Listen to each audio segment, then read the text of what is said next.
આણંદ મહાનગરપાલિકા દ્વારા વિશ્વ પર્યાવરણ દિવસ પખવાડિયાની ઉજવણી કાર્યક્રમ અંતર્ગત આજે સવારે આણંદ શહેરમાં આવેલા ગોયા તળાવ ખાતે તળાવની સ્વચ્છતા અભિયાન હાથ ધરવામાં આવ્યું હતું, જેમાં રાજકીય નેતાઓ અને અધિકારીઓ તળાવમાંથી કચરો પણ સાફ કર્યો હતો। આણંદના ગોયા તળાવ પાસે આયોજિત કાર્યક્રમમાં ધારાસભ્ય Yogesh Patel, collector Pravin Chaudhary, municipal commissioner Milind બાપનાએ મહાનગરપાલિકાના શ્રેષ્ઠ કામગીરી કરતા 5 સફાઈ કર્મીઓને આણંદના ધારાસભ્ય યોગેશ પટેલ, કલેક્ટર, મહાનગરપાલિકાના કમિશનર, જિલ્લા વિકાસ અધિકારીના હસ્તે ₹10,000ના ચેક આપીને તેમનું જાહેર સન્માન કરવામાં આવ્યું હતું। આ પ્રસંગે 2 ઈ-રિક્ષાનું પણ લોકાર્પણ કર્યું હતું। આ રિક્ષાઓ દ્વારા આણંદ મહાનગરપાલિકા વિસ્તારમાંથી ઈ-વેસ્ટ કલેક્શન કરવામાં આવશે। આ પ્રસંગે ધારાસભ્ય યોગેશભાઈ પટેલ, કલેક્ટર, મહાનગરપાલિકાના કમિશનર, જિલ્લા વિકાસ અધિકારી, વહીવટીતંત્રના અધિકારીઓએ ગોયા તળાવમાં સફાઈ અભિયાન હાથ ધરી કચરો પણ દૂર કર્યો હતો।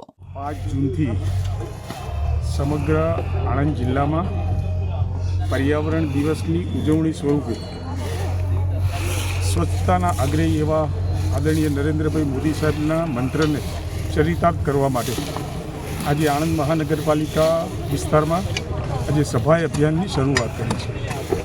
ખાસ કરીને સિંગલ યુઝ પ્લાસ્ટિક કે જે અત્યારે સૌથી ધરતીનો એક દુશ્મન થઈ રહ્યો છે। આ ધરતીને જો કોઈ બગાડી રહ્યું હોય તો એ પ્લાસ્ટિક બગાડી રહ્યું છે। ત્યારે આ 2 વીકનો જે કાર્યક્રમ સરકારશ્રી તરફથી થઈ રહ્યો છે સ્વચ્છતાનો, એમાં મારી દરેક નાગરિકોને નમ્ર વિનંતી છે કે બને ત્યાં સુધી આપણે પ્લાસ્ટિકનો ઉપયોગ કરવાનું ટાળીએ। આપણે બજારમાં જઈએ તો ઘરેથી કપડાની થેલી અથવા બીજી કોઈ વસ્તુ લઈ જઈએ, પણ એ પ્લાસ્ટિકનો ઉપયોગ આપણે ન કરીએ તો તમે એક મોટી સેવા કર્યા બરાબર છે, આ પર્યાવરણની સેવા કરવા બરાબર છે। આજે આણંદ મ્યુનિસિપલ કમિશનર તરફથી આ શ્રમદાન યોજાયું છે।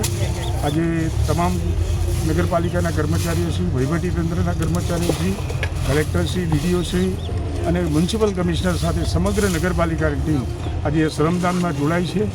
મોદી સાહેબ જેમ કહે છે કે વર્ષમાં 1 દિવસ આપ શ્રમદાન કરશો તો આ દેશની મોટામાં મોટી સેવા કર્યા બરાબર છે।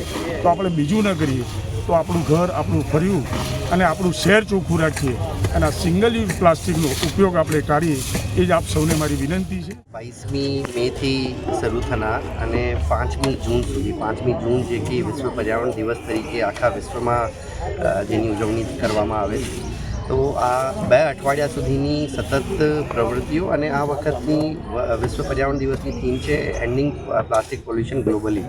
તો આ થીમ અંતર્ગત આપણે આજે મહાનગરપાલિકાના ઉપક્રમે ગોયા તળાવની શ્રમદાનની કામગીરીનો આ એક કાર્યક્રમ યોજવામાં આવ્યો, જેમાં મોટી સંખ્યામાં NGOs તરફથી પણ જે સ્વયંસેવકો આવ્યા છે, જે અહીંયા પોતાની શ્રમદાન ફાળવવા માટે।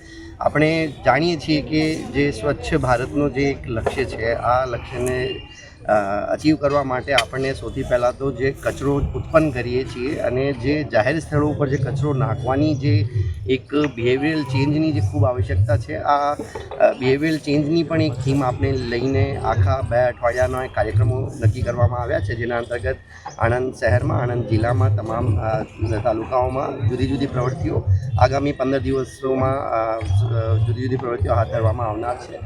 મારી આણંદ જિલ્લાના તમામ લોકોને અપીલ છે કે જાહેર સ્થળો ઉપર કચરો ફેંકવાનું સાવ બંધ કરી દઈએ। જ્યારે પણ બજારમાં જઈએ તો પોતાની પાસેથી, પોતાના ઘરેથી કાપડની થેલીનો વપરાશ ચાલુ કરીએ, જેથી જે નવો પ્લાસ્ટિકનો કચરો ઉત્પન્ન થાય છે અને જેના લીધે વરસાદમાં પણ ડ્રેનેજ ચોકઅપના, સ્ટોમ વોટર ચોકઅપના પણ પ્રશ્નો ઉદ્ભવતા હોય છે। તો તમામ લોકોને રિક્વેસ્ટ છે કે આ પ્લાસ્ટિકનો જે ન્યુસન્સ છે, આ આપણે આજથી જે બિહેવિયર ચેન્જ કરીએ અને આપણી ભાવિને પણ અત્યારથી આ વિશે અવગત કરીએ, જેથી ભવિષ્યમાં આ પ્લાસ્ટિકની સમસ્યા આપણે મુક્ત થઈ શકે અને આણંદ પણ એક પ્લાસ્ટિક ફ્રી આણંદનું નિર્માણ